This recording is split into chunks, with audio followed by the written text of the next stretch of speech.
The honorable is an exclusive Yeah. title. Yes. I remember the case of Sophia Akufu saying that if not everybody is entitled to that honorable. But you see, we've made it so common that anybody who is close to government or any government official, anybody is also called honorable. Yes. But it's exclusively for those people who have been elected to serve in the legislature. Okay. Not even ministers. Okay. Yes. But it's become, I don't know how. Assemblymen too have become, Yes. they are also honorable. They are also honorable. Yes. But why wouldn't they be? They are small honorable. No, because they have their own parliament. Because we make law. Okay. Yes. The honorable is reserved for those who make laws. Okay. Yes. So now that you are no longer in parliament. Once a soldier, always a soldier. It's nice to have you in studio. Do you miss parliament? Is there a day when you wake up and say, No. I don't. Nothing about it? Nothing. I lost interest in parliament the last sitting before I left, because I had already psyched my mind that I was leaving parliament. Okay. And I already planned what I wanted to do. So there was nothing much. Sometimes in those days, when I get up in the morning, going to parliament was even a problem for me. Okay. I have to iron, drive through traffic, and go to that house and do almost the same thing I've been doing past 11 and a half years. And it was boring. It felt repetitive. Yes, parliament had become boring to me at that time. Is it because of the life you had before them, all action, that this felt like there's nothing different? I'm somebody who's not used to be sitting in an armchair and be writing all the time. Okay. I'm a field person. Okay. I'm somebody who always want to be on the field. I want to organize, I want to mobilize, I want to put things in shape and all. So sitting in parliament, always sitting in that chamber, for hours, going through documents, reading and reciting things and repeating things and all this time, it became almost monotonous to me. And I felt that my psychologically and spiritually, I didn't want to belong to that house anymore. So I just took the decision. And when I discussed with my family, they also considered what we always went through at every election. The pain, the agony, and the problems, the names and name calling, violence and all those things. The family felt they've had enough. It had a toll on them psychologically. That's why my children, what my children went through the 2020 elections was so much. It was traumatic. Okay. So all of them, the elder ones said, look, Daddy, if you have to even stop and come and sit in the house and for us to take care of you, we will. There's nothing worth it.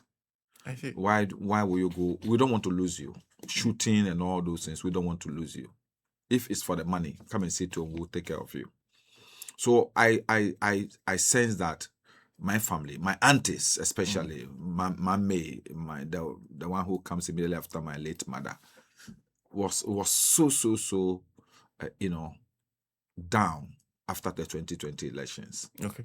It has affected her up to today. She's always having this flashbacks and all those things. And she insisted that if I really value her as a mother, I shouldn't go into it again. Okay. And to be frank with you, that very day after the shooting, and after spending about 5 to 6 hours at the police station, I was arrested. Yeah. I saw what my people went through. People were put on the street. They lying down. The police were stepping on them, kicking them in the abdomen, kicking them right, left, stepping on people's head and things. And I was standing up there crying and calling the police to come in, because those who came in at that time dressed in police uniforms, I do not believe were policemen, because professional policemen will not behave the way they behave. They were worse than the people who were misbehaving, the Zulus who were misbehaving in South Africa. I see. Yes. And so looking at what the people went through, some people who knew next to nothing about what was happening, they were just passing through, arrested, put on the ground, being stepped on, and all those things. It was bad. It was really bad. So then I took a decision that, look, enough is enough. Do you think you withdrawing from a contest would change the nature of the contest? Sometimes you need to withdraw and then be part of the advocacy to change the rules of the game. Okay. You need to come out and be able to put yourself in a position where you can also offer advice because of the experiences you've had on how to sanitize the turf so that we can have a much more improved system. Okay. And that's the decision I took. Okay. But I guess in all that, you had become the face of Ododo. In fact, nobody will mention Ododo without mentioning Nii Lante Vanderpuye. I thank God for that. It seems flattering. Up till now, do people still... A lot. Still people think I'm the MP. Really? Yes. Some people think I'm still the MP. When I tell them I'm no more the MP, they say, oh, how can you maybe? They get surprised. Does that happen within the constituency or outside the constituency? Within the constituency, especially, some of my, let me say, elderly folks do not believe I'm no more the MP. Okay. Because still everything, and some of them even call. Okay. Honorable Fanny Honorable few. When they tell you what the problem is, oh, why don't you have party officer MPI? Now MP. MP don't. Okay, oh, Fanny that MP don't. A lot. It will take time for a lot of people to become aware of the fact that, because as you said, to be an MP in Ododo for 12 years, 3 consecutive terms, it's not easy. So the people have become used to the name Nii Lante Vanderpuye so much. And so it will take time for any other person to be able to also, it was the same. When Okanja was the MP, it was a huge name. Afonso Ajiman, wherever he passes and all those things. Up to today, some people still talk about Afonso Ajiman. Okay. So I inherited that, and I think I built upon it, and it will take time. It will take time. I see. Quite interesting. Do you miss representing the people? Or you still do? Sometimes I do, because I'm so passionate about solving problems of people. I when I consider where I have come from, Sena, what I've been through, and how God has elevated me to the level I am today, I think I owe the whole world and the people who currently are in situations that I've been in before. I owe something. I wish to help. Sena, I'm not rich, but I don't mind sharing what I have with someone who needs it, because I've been through that before. I've been through nights when you don't even have anything to eat. I've been through difficult times when I have to beg people for food. It's been difficult. People have taken care of me in the absence of my father, my mother, my parents. I've stayed with friends. I've stayed with families. I've stayed, and sometimes when we vacate, I know what the house looks like. So I will beg, Sena, can I spend some days with you in your house? It's not because I just want to be with you. It's because I know when I go home, it will be difficult to have 3 square meals a day. Okay. So I have been through all that, and people have also, so I think I also owe the society. I also owe other people who are in the same situation, who are in a vulnerable situation as I was in some time ago or something. And so that is why sometimes when people come to you, even though you are no more the MP, they come with their problems, you still want to listen to them. The best you can, you do. When it's situations when you can, then you see how you can leverage on the assistance of others to be able to resolve those problems for them. Has DRIP been more of your speed? Because national coordinator for DRIP, I am imagining you are one of the persons who like to move a lot. Yes. DRIP offers that. I think at this moment in time, I will say thank you to His Excellency President John Dramani Mahama and the government. I want to express my gratitude to him for giving me the opportunity to serve once again in his government. Okay. He made me Deputy Minister for Trade and Industry. It helped me appreciate the fact that all this while I had grown up within the Central Business District of Accra. I've interacted with traders, business people, but I never knew much about trade until I got opportunity to serve. And it helped me. You know, it got me acquainted more with people who are in that sector of our economy. Okay. From there, I moved to local government as Deputy Minister. Okay. And I got opportunity to work with one of the most pleasant people, the current Chief of Staff, who was then my minister. Okay. I also work with Collins Dauda. Let me say, those two people gave me different perspectives and dimensions of political relationships, and I've maintained that up to today. It helped me appreciate all the time. I'm a local government person. That's why my godfather is Professor Hoy. All my longest say, my thesis, everything has been in local governance. Okay. Yeah, and I was once an assembly member, a chief whip of the assembly of AMA.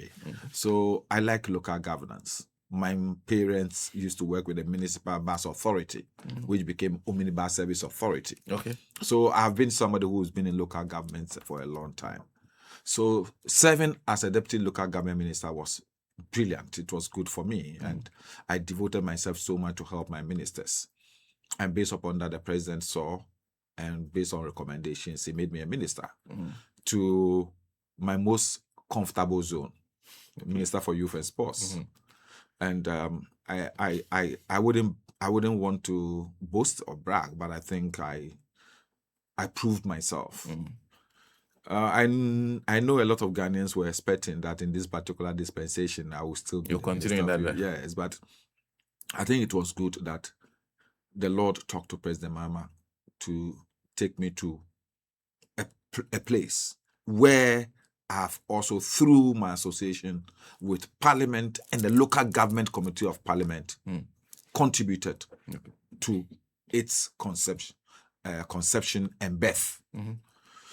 You know, as I told you last time, DRIP was something that we virtually sat down and conceptualized. The former administrator of the Common Fund, Honorable Irina Toshi Adolate, and us, the local government committee of Parliament then, chaired by Honorable Emmanuel Jemfi, former MP for Dotobri. His vice, Honorable Sule Sanit, former MP for Anonof. I, ranking member, and then my deputy ranking, Honorable Benjamin Kodo. People like the current Deputy Minister for Finance, Ampem Nyakon, the current Minister for Local Government, Ahmed Ibrahim, Sylvester Tete, and former MP for Botano English Manfrom, and others. We sat down, planned, and discussed, and did a paper together, which got government approval for DRIP to be set up. So, for President Mahama to decide that I should go and handle DRIP, it wasn't him. I saw it as a divine instruction. I saw it as something that God himself, because God knows how passionate I am about DRIP. How we fought and got it through Parliament. It wasn't easy. I suffered. My credibility was on the line at the time, because we were going for elections. That was somewhere around July. And then we've come to Parliament with the Common Fund formula. And we were advocating that we should buy this equipment for roads. Road improvements. And my people at the time felt, how can you be that naive when we are going for elections? Elections we were going to win. And then you are asking that we should give money to the government to buy road equipment and do the roads so that they will win the elections. I want people to say, why do you want to give bullets to your enemy to shoot at you? Some even said you are selfish because you are no more coming to Parliament. That is why you don't want us to win the elections. But at that time, we have done all the analysis and we've seen that, look, if we even approve, it will take about 3 months for the government to be able to bring in this equipment. And when they bring this equipment, September, we are getting into the rainy season. they could not really use it to achieve anything. And then we will be the ultimate beneficiaries of the program. So we should support it. It took a lot of difficulty. And whenever I talk about this, I mention how, for once, I nearly lost my own backbench. Oh, really? I was almost like the capo, the prefect of the backbenchers.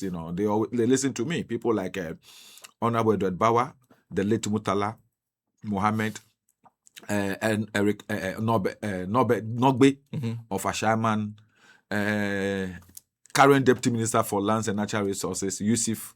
Those people were sitting on my back, and I always give them signal to, when we want to act in Parliament, So they always look up to me. These are all my young brothers, and for once, these people were not easy on me.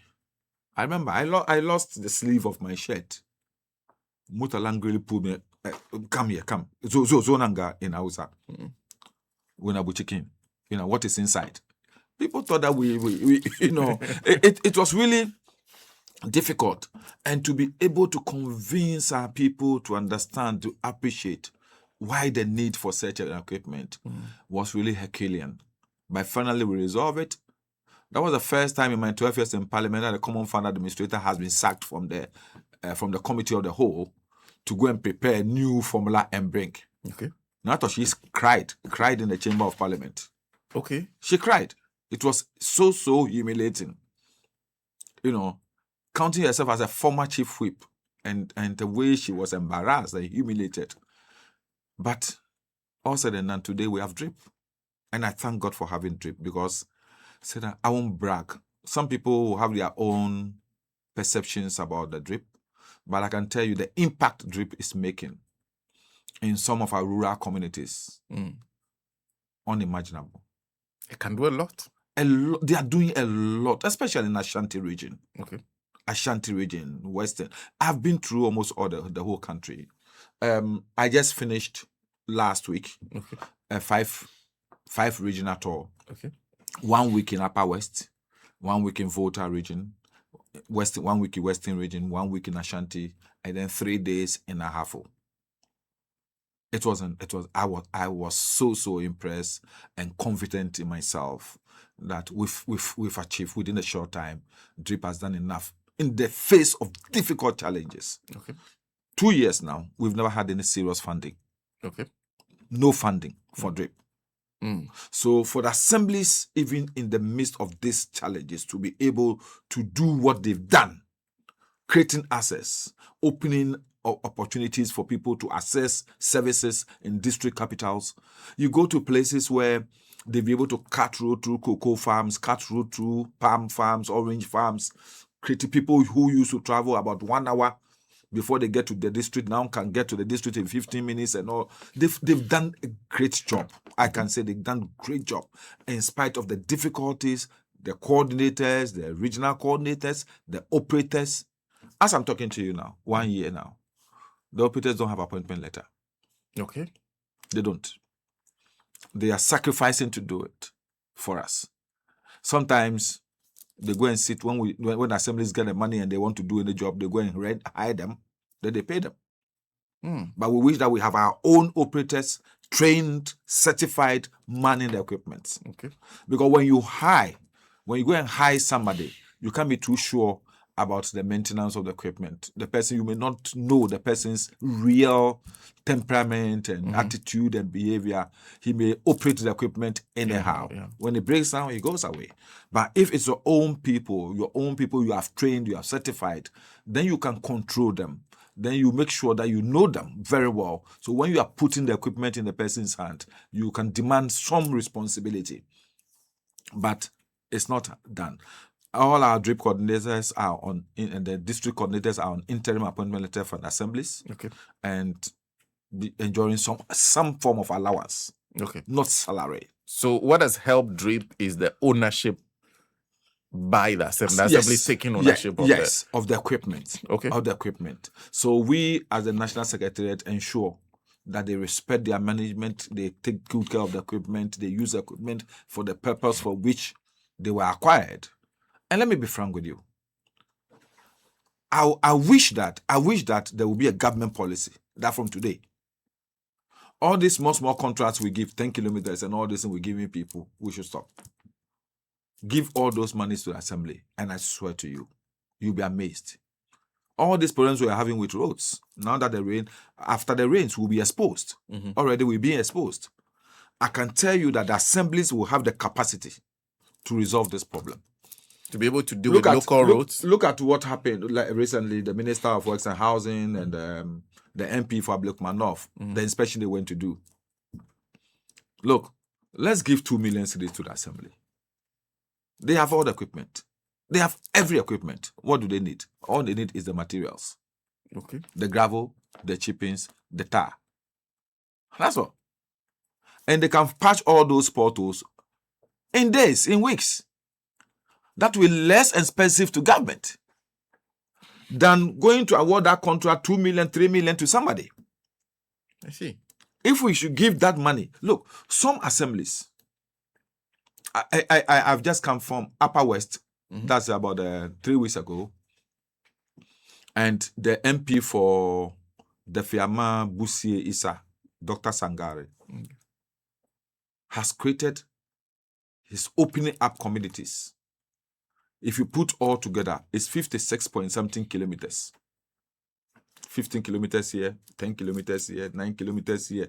That's how he's been able to open his district or constituency. And it has cost him just about 500,000. Okay.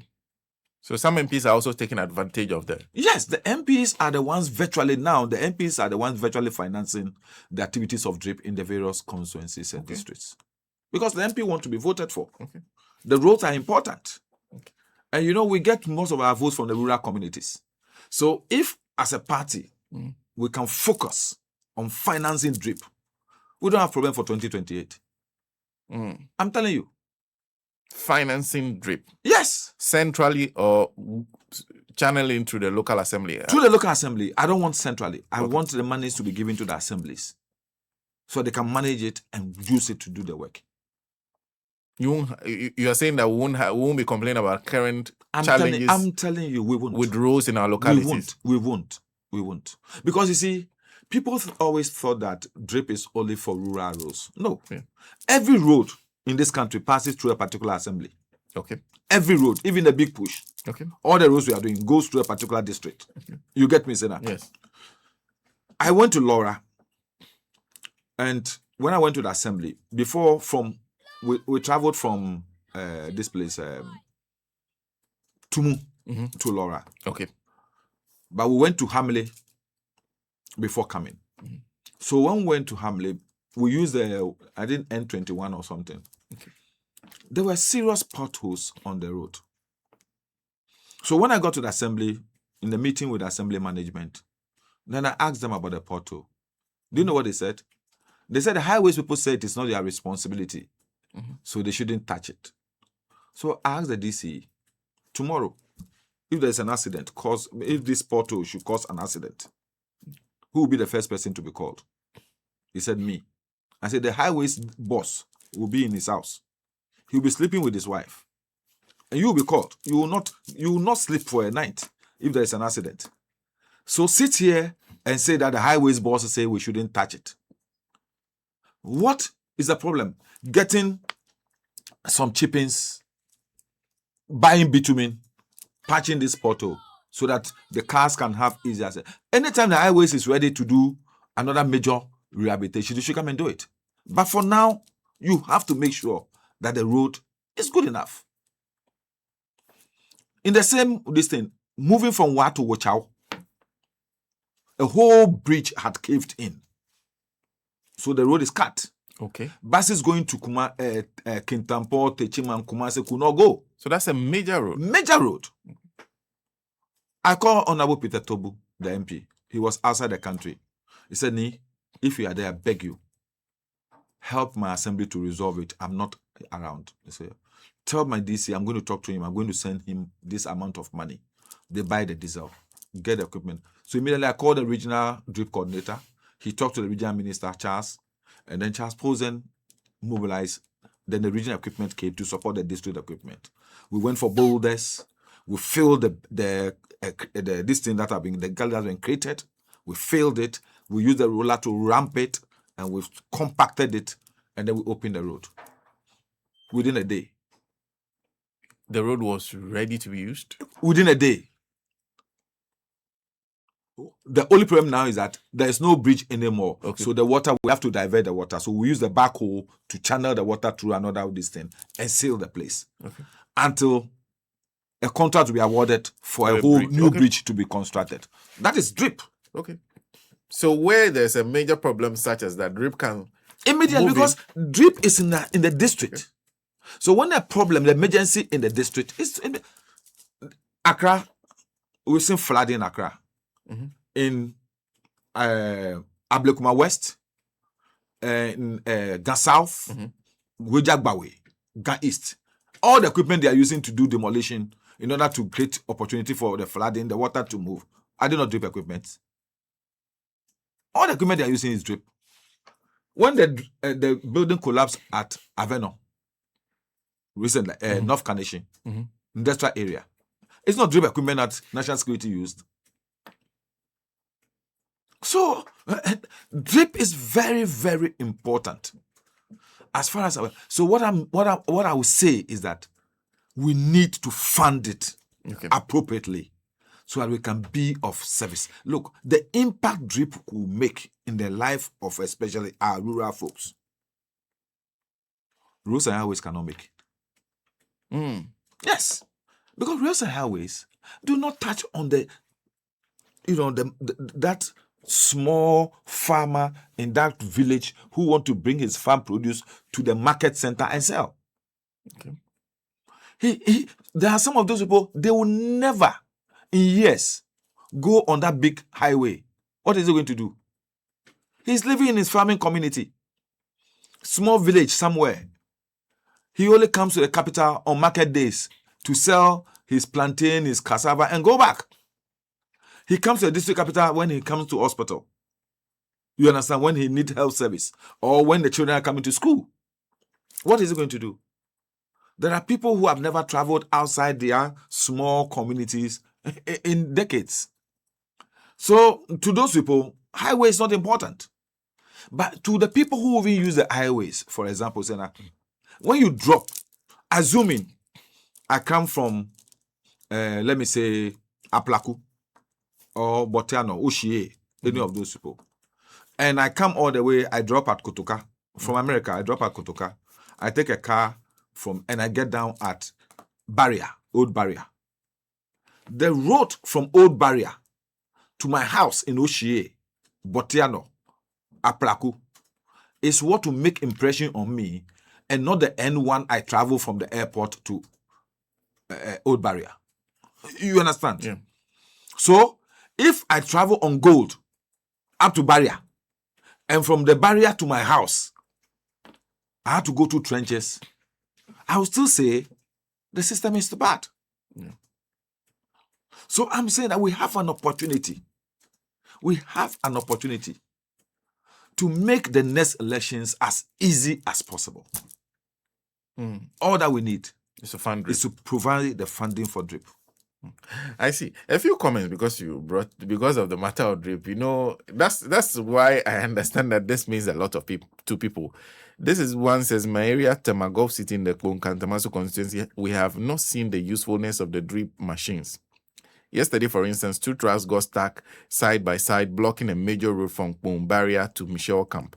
Our MP and MC are the most non-performing officials as far as we are concerned. That's Komla Ganya. And the same matter about Kpong. Digo Papa is also raising the same issue. Says, I like the way Honorable is boasting about drip in Ashanti. Can you boast about drip performance in Kpong, Tamaso and Ashaman constituency that gives the NDC the most votes? And I think that's the point you're trying to make. You see, Kpong Katamanso, I've been there. It's not only Kpong Katamanso, Great Accra. Okay. If you sit down and you think about the fact that it is Great Accra, you'll be deceived. Okay. Ganoff, for example. Ganoff. Ga Central. Horrible. Ganoff, Ga Central. In terms of the roads? The roads are terrible. And erosion. And Wejagbawe. You have no idea. Ga South. Go behind the mall and go into container and those places. Terrible. Pumkatamanso the same. 3 days today, the national chairman, Honorable Johnson Sedukitia, called me and talked about Community 25. I've had more than 10 people talking to me about Community 25. People think that I have the power and authority. As soon as they talk me about the road, I can marshal the. They don't know the equipment are in the management of the district assemblies. Okay. So most of it, when people call me, I refer them to the DCs, Okay. the MMDCs. But the truth of the matter is that they don't have the money to do it. The equipments are there, but they need to fuel the equipment. Okay. And they are now dependent on their IGF Okay. to do that. Because the common fund formula has guidelines, Okay. which does not include roads. Okay. You get me? The indoctrination I've been giving them is the fact that, look, you have 20% legacy. The formula says 20% legacy. The roads are also legacies you inherited. The roads. Yeah. The legacies is not only the uncompleted school building, the uncompleted clinic. The roads are also legacies. After all, if we get up today and we build a hospital, plated with gold, and the road to the hospital is bad, how can people access it? So that's the idea, the knowledge I've been giving the DC is that don't sit down and allow people to lambast you, to insult you, saying that you are not using the drip equipment. Use part of the legacy. The 20% legacy, reserved for legacy, use part of it to buy the diesel to do the road. And that's how. And that is how. That is why those other regional, the RCCs, the regional ministers, and the DCs. In fact, one of the greatest, let me say, in Ashanti region, is they are blessed with a young, dynamic, intelligent, hardworking, enterprising regional minister. I'm being frank with you. He's been the difference. He is one of the people who understands the benefit of drip. So he himself is keeping the whip and the rod on his MMDCs. You understand? He himself. Volta region the same. I just been to Volta region. I sat in a meeting. I heard James Gudu, the regional minister, the orders and the directions he was giving to the MMDCs. So where the people in authority, the MPs, the MMDCs, appreciate the need for those roads, they get committed. People are borrowing. Some MMDCs are borrowing, crediting diesel, crediting other lubricants to do the roads. There are some communities, the people themselves are contributing money to the assembly to buy diesel to do their roads. Even in Accra here, one day, just in my office, I was, from the car park I was working, then this guy, this influencer, what's the name? Is it Wanda Maya or something? Wodimaya. Wodimaya. Yes. Yeah. He called me. Honorable, I want to see you. I went to the place where he was, and he told me, in his community where he's living, Nanakrom area there, they want to contribute for their road to be done. I said, fine. So immediately I linked in up with the MCE for Adenta and the MP, Honorable Ramadan. Then they had a discussion. He said they are ready to pay money to buy diesel, gravel, chippings, and bitumen for the assembly to fix their roads for them. So people are ready. Honorable Spio Gabra, we live in the same area in Gansouth. I was there, he called me. He said he and the people around his community, the Botiano area, they are ready to help support the MP and the assembly to do their road. And they did. They supported the assembly to buy diesel into the equipment, and they did. The assembly help them do the road. So it's not because the MPs and the MMDCs are not competent. They are, but they are constrained by the lack of funds. I see. If the assemblies have the money, I swear, no MMDC will sit down for people to insult him on radio. People should send messages, doubting their competence and all these things. The fact is that they don't have the money to buy the diesel. A few comments, and I realize that it's attracting. Okay, your presence alone attracts comments. There's W1 Kublano who says, Senator, tell Nii Lante about the Kasua Highway. That one is not with you. That's what I used it this morning. Okay. I spent 2 hours. 2 hours from Old Barrier to Malam Junction. 2 hours. 2 hours. That's a very short stretch of road. Yes. It shouldn't be. You see, our problem, I don't know. But every time we've talked about this and talk about it and talk about this, the engineers, I don't know what they are doing. Sena, the problem is that anytime it rains, we get mudslide. Is it the engineers or a failure to also enforce the rules? Because Both. You see, but when you have allowed the people to build on the hill, it's affected the structure of the soil. So when now it rains, the sand and the mud just wash onto the road. Okay. And slowly it's eating almost half of the road. Okay. So everybody is now forced 3 lanes, but we are forced to use 1 lane. You understand? So it's created a very, very huge traffic on the road. Okay. To the extent that the police now have to get the inbound vehicles use 1/2 of the road for the outbound. Okay. Those who are going towards Kaswa. That's what the police are doing now in order to ease. Let me take, for example, my road, the Old Barrier, the Atamils Highway. Consistently, this year, the drip equipment have been on the road more than 5 times. But anytime they do it, and it rains, it goes bad. So what needs to be done on that stretch? The whole road has to be redone, re-engineered. Okay. Because you see, one side of that area is on a hill. Okay. Where I stay, Aplaco Hills and all those places. And the other side is in a valley. So the road itself is in a valley. So when it rains, the water from the top and the soil and the all wash onto the road. Okay. Because the road is down. It's on a low ground. So what we need is engineering. Okay. Making sure the drains at the side of the road are heavy. They can collect all the water that comes from the top. And raising the road a little so that the water, onrushing water, will not have direct effect on the road. That is what I think should be done. Other than that, if you put just bitumen on it, the force of the water from the top will just wash the bitumen off. Then that comes back to political authority, because you cannot blame an engineer for a job you haven't given him, can you? The engineers are the ones who advise authorities, the executive, on what type of road should be done and how it should be done. I'm not an engineer. Okay. So, for example, if I'm the Minister of Roads, you, who is an engineer, is the one who will tell me, sir, for this road, this is and how you this, do it. this is how we should do it. Okay. You understand? I'm not the one. Okay. If you take somewhere like Honorable Agboja, fine, he is an engineer, so he will also have that. But assuming that President Obama is not an engineer, no, so he would depend on the advice Agboja will give him, and Agboja will be dependent on the advice the technical people will also give. So if we decide this is a road we want to do, at the end of it all, I expect the engineers looking at the area, the topography, the soil, everything, to advise properly on what sort of road should be done. Okay. So if we're having an engineering problem of a road, I'll blame the engineers. But when it comes to the issue of people building in waterways, building on hills, which disturb the, what do you call it, the metaphysical nature of the soil, then I'll blame the assemblies. Okay.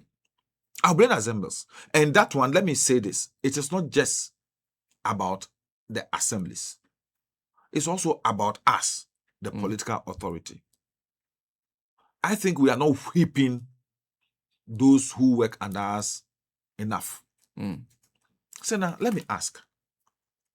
I just saw a video where somebody says is fighting the Ablekuma West Municipal Assembly over, somebody says it's called, is it Kobe Mensa or something, over a land that they have demolished, a wall and all those things. So now, I will ask first, how did the man even get opportunity to build that wall in the first place? What was the assembly doing?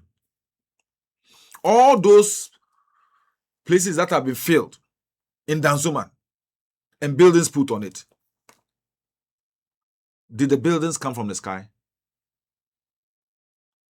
Did the people get development permit? Did they get building permit? Because before anybody will put up a structure, these two permits are a must. A development permit And a building and permit. a building permit. Yes. So how did the people build if they don't have building permit, if they don't have development permit? To the extent that they have to finish building, live in them for years before we go and demolish. Sometimes we need to whip some people. Sometimes some people need to get some knocks on their head in order to do the right thing. I've told you before, me sitting here, I still do not believe that policy of no capital punishment in schools. Hey, that's why today our children can look into our faces and tell Daddy, don't be a fool. You understand? Our time, who born dog? Me, I could stand in front of Odate and tell Odate to fuck off. He will beat me. He will beat me like hell. Senna, you understand? Well, We are allowing. You see, we have become to this thing that we have allowed our laws to become weaker and weaker and weaker, and even dormant. So people will flout the laws, do whatever they want to do. When now you come in to try to correct them, they say go to court. Court. Why would somebody build in a waterway and they will ask you to go to court before you come and demolish? Well, so the assemblies itself, people need to be dealt with. Because I don't understand how somebody will build on a Ramsey site and now we want to demolish.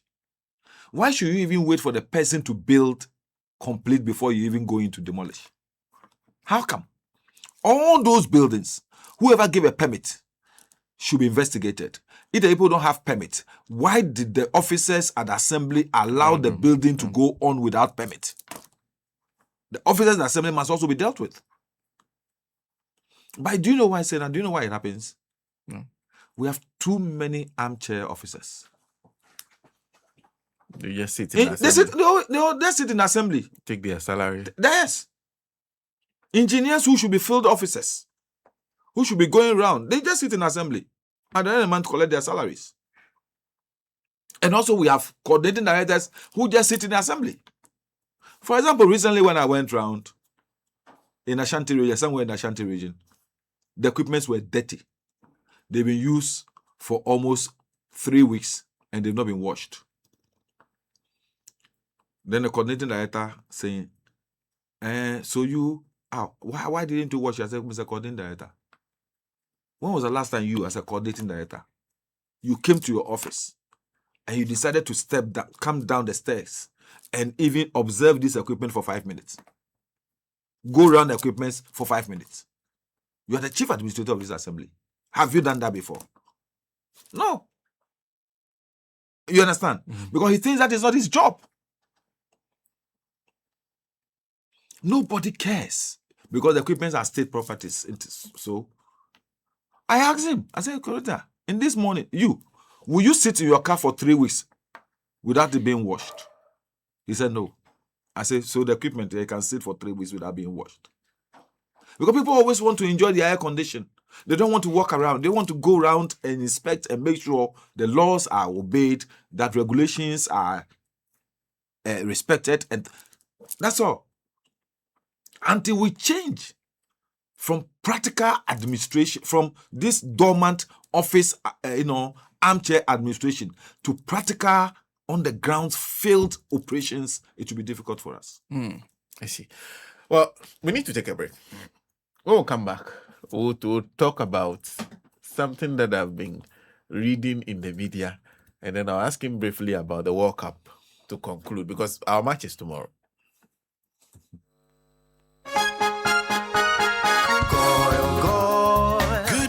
energy powers the things that people do to empower themselves. It fuels families, communities, businesses.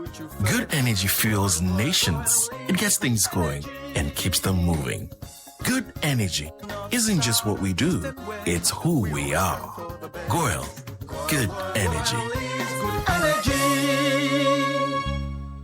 I've been so cool. Well, Mabel Restaurant and 2 a.m. sounds. Now, first in Mabel's Pub. When Nungwala Tade Saint or Nautical Quantum Poniso. And Tijumedi beer with your Ben here, Gun and Niane, and in Nigeria for Niani be at his jollof rice, plain rice, Bankuni tilapia, Mabrami pizza, Eba, any agushi, in Kuobi, okra soup, bitter leaf stew, any afufro bebre. So we a year oji our dear Oto Bedin, and now Posa Woody Jumedi na here in Niane Papano. For more dinner for any Mabel Restaurant, any Mabel's Pub. Yeah, free delivery. Shomachira Kwai Ewa Nungwa C5 Junction and in Nungwa Latter-day Saint. For Omo Ewa 0244 052012 and I say 0270 258028. Mabel's Restaurant and Mabel's Pub in Niani Penina Himfi. Yeah,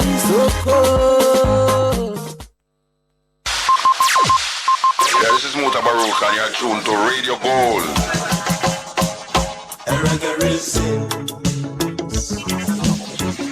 Prime Eye. Run the track. Run the track. Run the track. Run the track.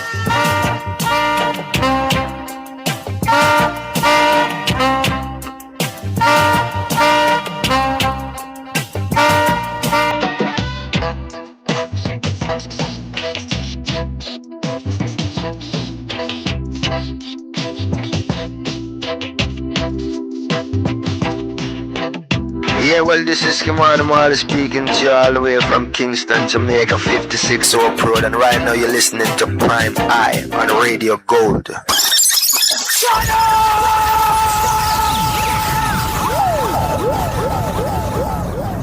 Reggae Reasons, live on Radio Gold, 90.5 FM, Wednesdays at 7 p.m.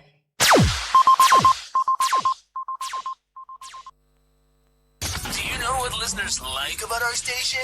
It's everything. I like everything. I love Radio Gold 90.5. Well, and thank you very much for staying tuned to your power station, Radio Gold 90.5 FM. I just wanted to read something to you that has to do with your constituency. This William Lutrot, who says, listen, I kindly ask the former MP about the Sempe School, which has been there for many years, and also the Salaga Market. It has kept too long. Please, if there is no money, can they use the 24-hour allocation money to complete them? Because we don't need a 24-hour market because we already do not sleep in.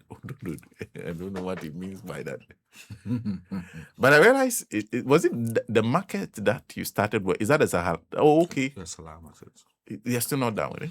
Oh, I know that the AMA has plans for it. Okay. The last time I talked to the mayor of Bakwalote, okay, he told me that they're going to convert it to a 24-hour market. Okay. So hopefully the Silaga market will be done. Okay. The Sempe School. See now, I'm so hurt about it because I thought it was easy. We started it to the level it is. Then the MPP came to power in 2017. 8 years, I thought was long enough to be able to complete it. Okay. To the extent that in my last term, in 2022, yes, I took the opportunity of the lifting of the ban on drumming and noise making the other day to organize a public fundraising. And we gathered some money. Okay. And then handed the money over to the then mayor, Kwachi Osaki, to continue the Sempe School, pay off the amount of money they were owing the contractor, and then repackage it and re-award. I don't know where the money is. Okay. I don't know what happened to it.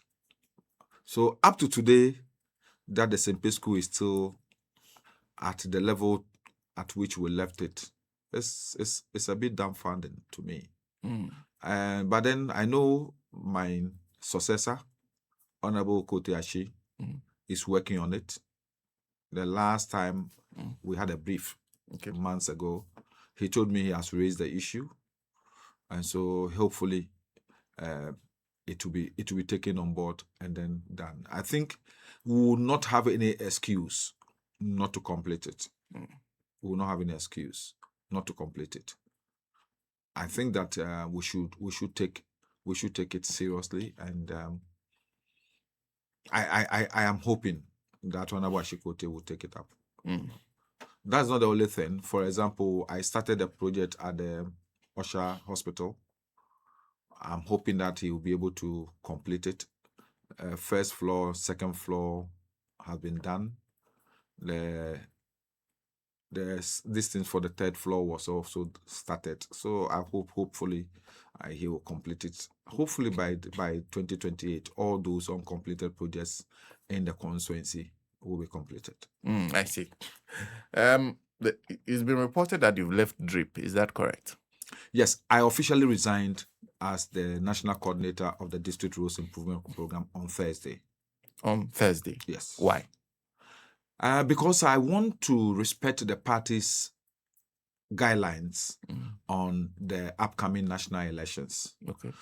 My party, the NDC, has issued guidelines for people who desire to get elected to various positions of the party to resign their positions 6 clear months before the elections.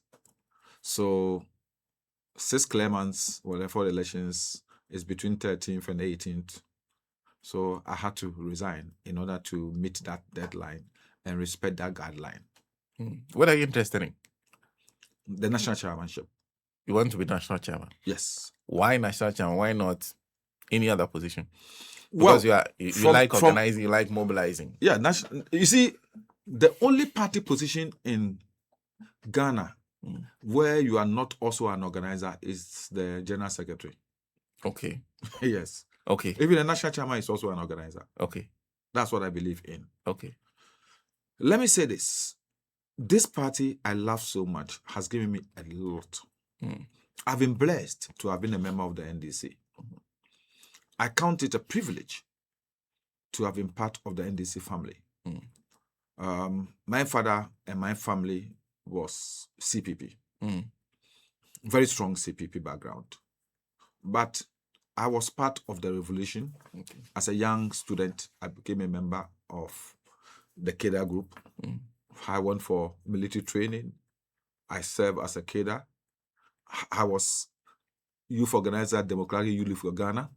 I became secretary of the Future Leaders Organization. I was a member of the CDR. You know, at the formation of the party, we went through a phase, the Eagle Club.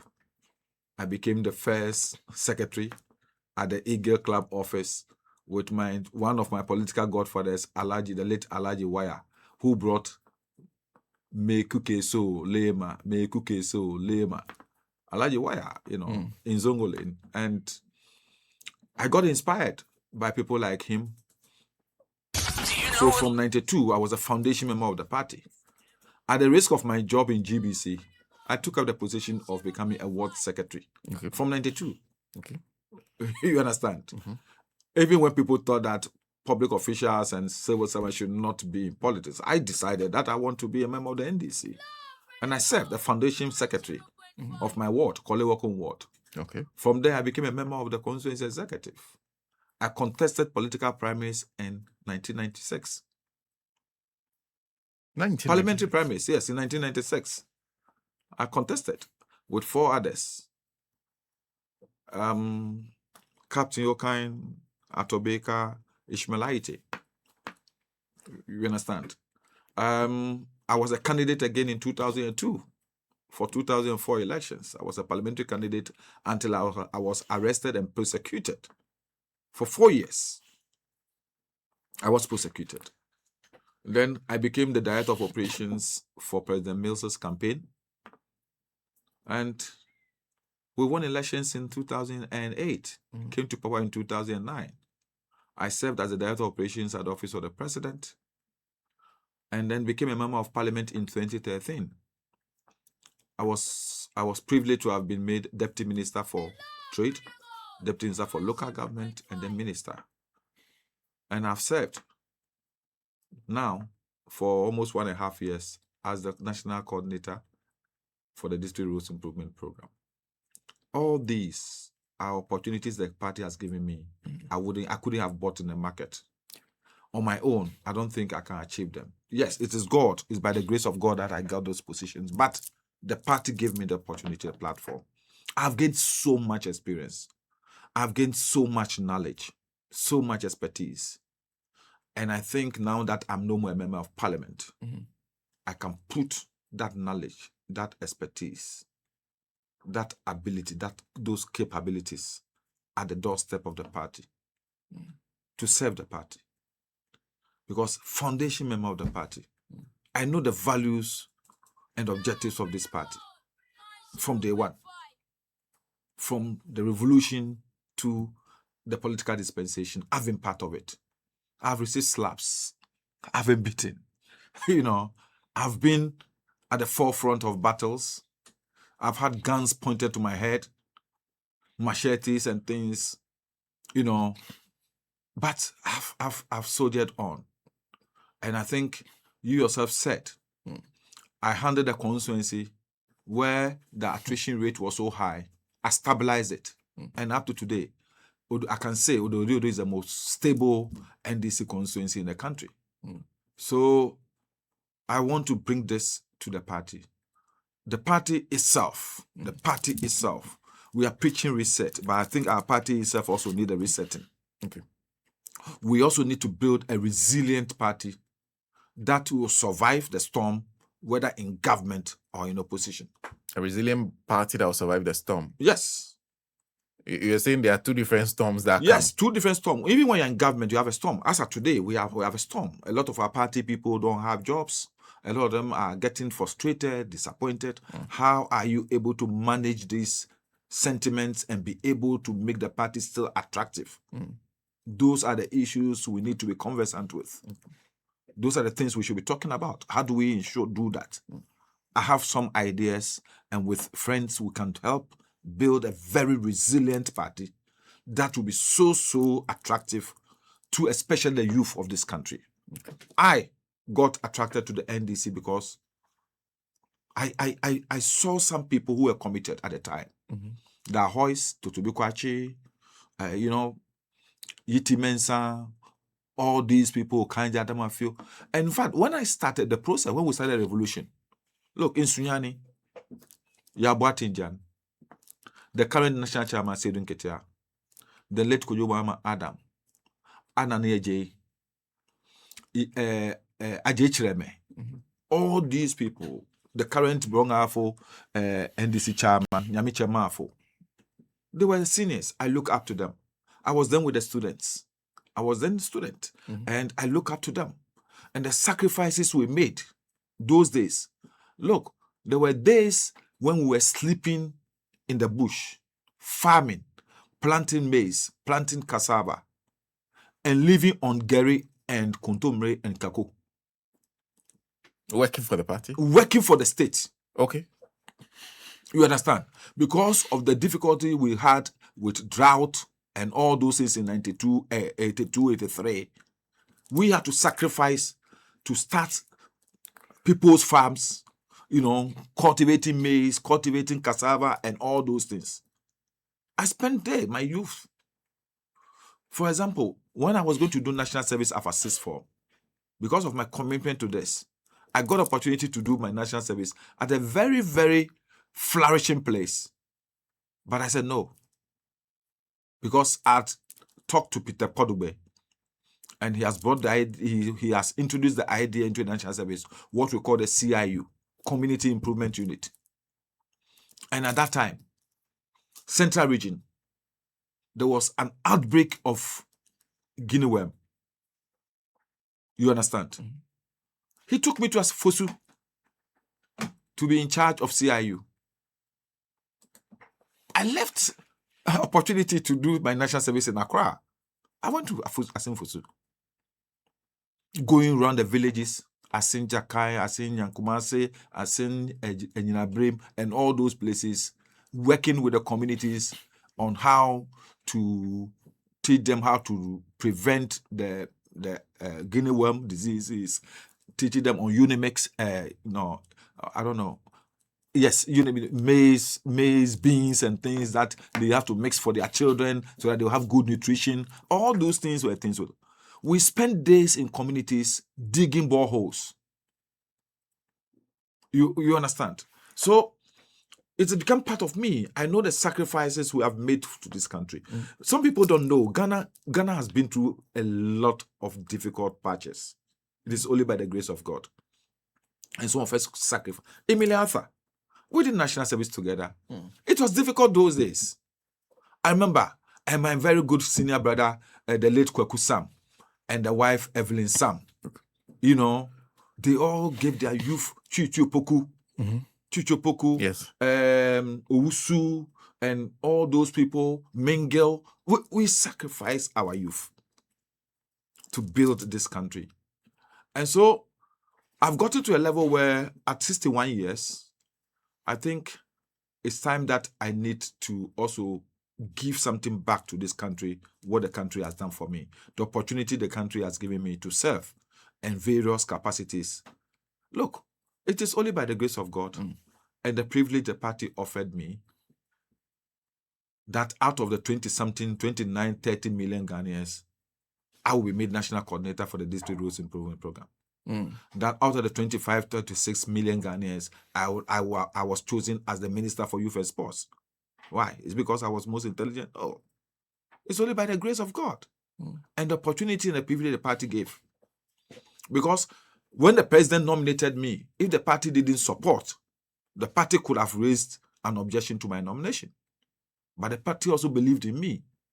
And the party gave me the opportunity to serve in government. So it is time I give something back to the party.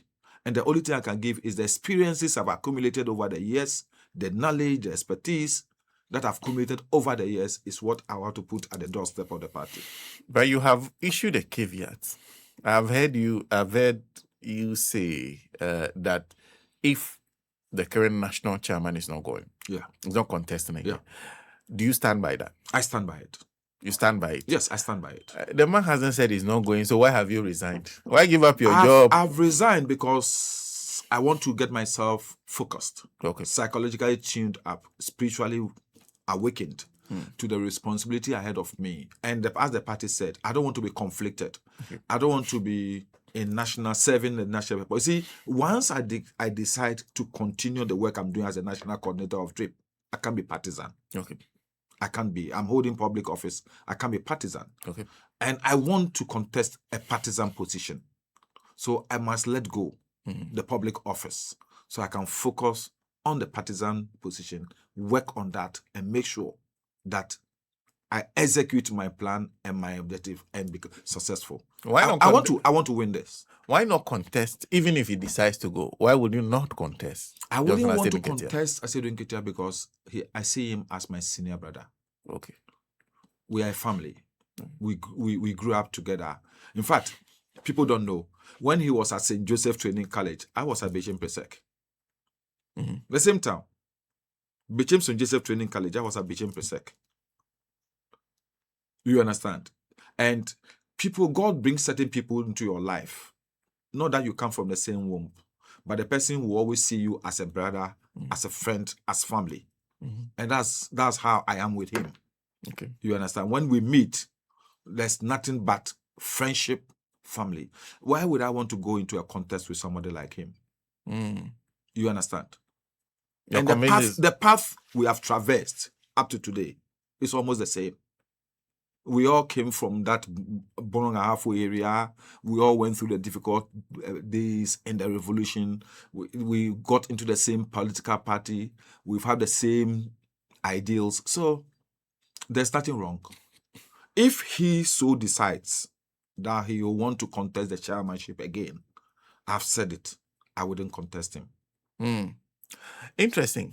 If he is your senior brother, I'm sure there will be people in the race who will also be your senior brothers, who you also consider senior brothers. Yes, but he's the one occupying the position now. So if he's not contesting, it's open for all of us. Oh, so you contest your other senior brothers? Any other person.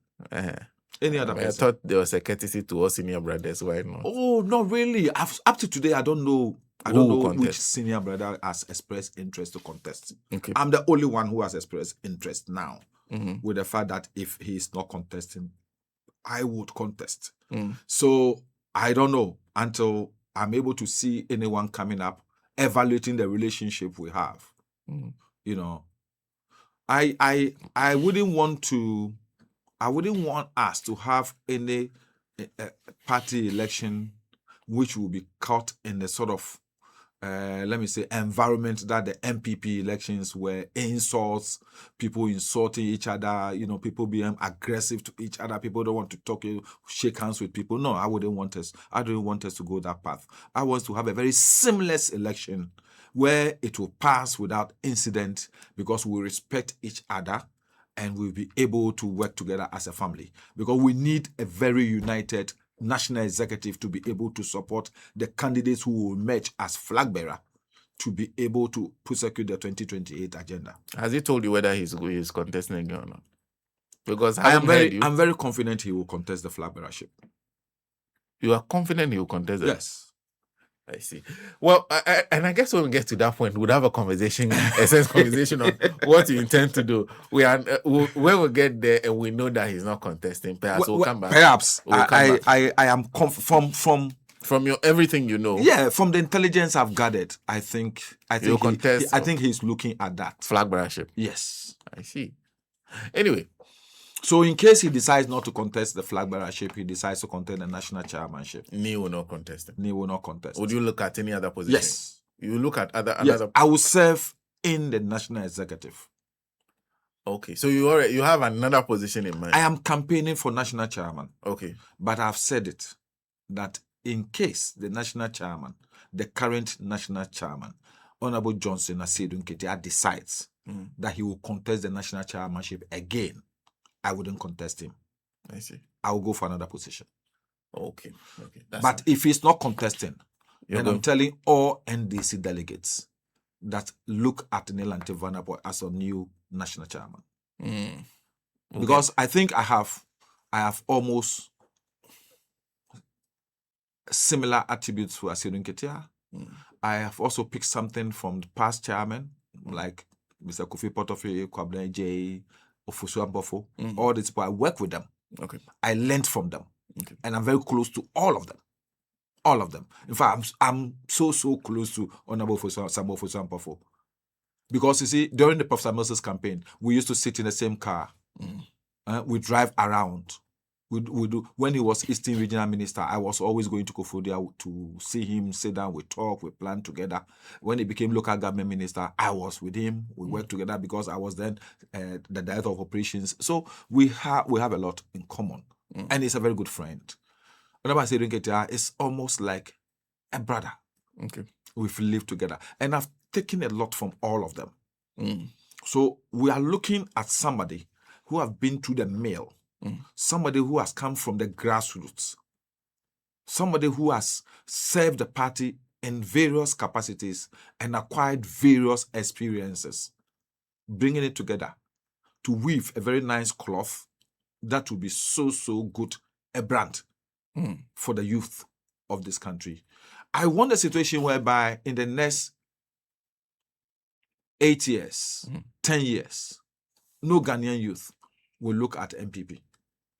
Okay. That everybody will look at the NDC as a party made up of people who think about the future, the development, and the progress of this country. Well, our time is up. Just, I beg a minute. Will the Black Stars win the game tomorrow? It's going to be a very good match. We've not been good starters at tournaments, but I'm expecting that this particular tournament will start well because of the sort of the confidence Ghanaians have in the team is not as strong as the past. Okay. Let me be frank with you. I've said it somewhere. People didn't understand me. The confidence I had in the team in 2010, in the team in 2014, is not the same as what I have in this team. Okay. Because I think that we could have had a much more stronger and better team. Okay. But this is the team we have. And every Ghanaian must support it. We must support them to be able to achieve what them. But I've told people that if we are able to, I don't want to be too complacent about this. I want to say that even if we are able to achieve the level we achieved in 2010, if we are able to get to the quarterfinals, this team will get to a quarterfinal. I'm saying if we are able to get there, if we are able to get there. Do you think they can? Because Nancy's prediction is that they'll come back after 3 weeks. No, I think we'll go to the first round. We'll survive the first round. We'll survive the qualifying stages. I think we'll survive. Because you see, there's an opportunity for even a third place team to qualify to the next round. Okay. So we could qualify to the next round. I see. Yes. I see. So, it will be dependent on how we perform tomorrow's match. Once we win tomorrow's match, I know our match with. So tomorrow's match for you is a must win. It must win. Okay. It must be a must win if we want to get to the second round. I see. So it's Nii's prediction versus Nancy's prediction. Nancy says they'll come back after 3 weeks. Nii says they will go past the group stage. Nancy was talking out of emotion. I'm talking out of analysis. Really? Yes. The analysis does not favor this team too. No, I'm being frank with you. You see, if you look at the whole work of the matches that have been played so far, the global football has changed.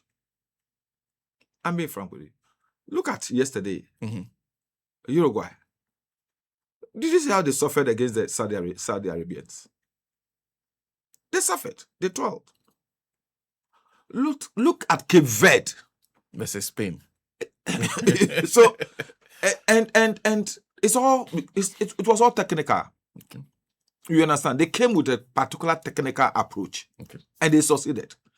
They were disciplined as far as their technical abilities were concerned. So Ghana could go into a match with England, for example, with the right technical approach and attitude. We may survive. Okay. You understand? We've done it before. We've played Germany. We've beaten Germany before. You understand? Yes. Yeah, so it's not impossible for us to beat England. We can. We've beaten USA before. We can beat England. Even though they have a strong team. I think the people are underestimating the English, but they have one of the strongest teams at this World Cup. Yes, they have. One of the strongest teams. But I'm saying that we can survive this particular round if we win tomorrow's match against our opponents. It's always a pleasure talking to you. If we continue this any further, there's only one person who will be beaten. That will be me. And the person who will beat me is DJ Avega. He's up next with the mid-morning show. Well, the best in the capital. Stay tuned and go nowhere. Edwin Nii Lante Vanderpuye is a member of the Gold family. They started this.